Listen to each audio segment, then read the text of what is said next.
Welcome to my channel, Easy Learning.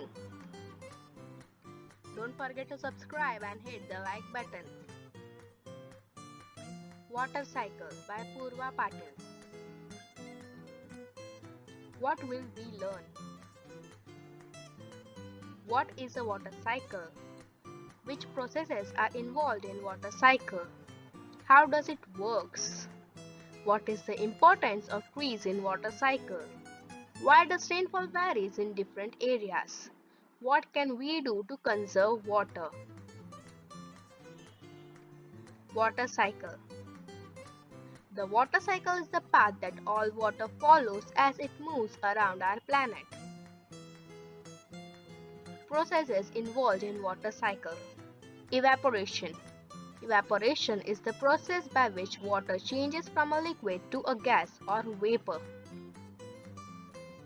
Condensation. Condensation is the process where water vapor becomes liquid. It is the reverse of evaporation. Precipitation. Precipitation is water released from clouds in the form of rain, freezing rain, sleet, snow, or hail. Linking all processes. Due to the heat of the sun, the water on the surface of the earth gets evaporated. Since hot air rises up, this water vapor goes up and gets condensed. This forms water droplets, which in turn form clouds. When clouds cannot hold the water anymore, it rains. Since this forms a cycle of water, it is known as water cycle. Evaporation, condensation, precipitation, and collection.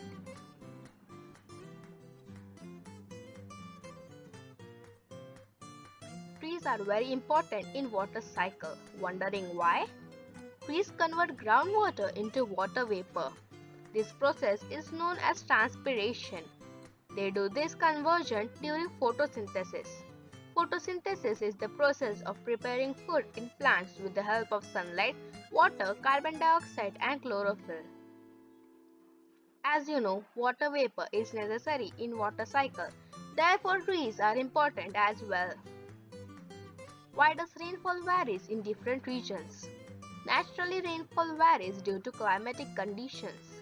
Rainfall depends on factors like temperature, wind speed, trees, regions, etc.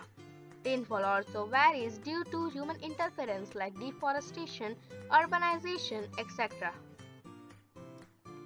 What are the effects of changes in rainfall?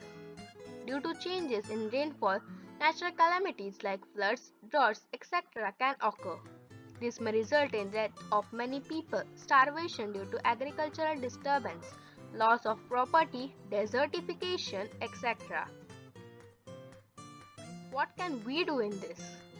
We should plant more trees, stop wasting water, storing water during monsoon and using it in other seasons, encouraging drip irrigation and sprinkler system, etc. In this way, we can contribute our bit to save environment. Thank you and have a wonderful day.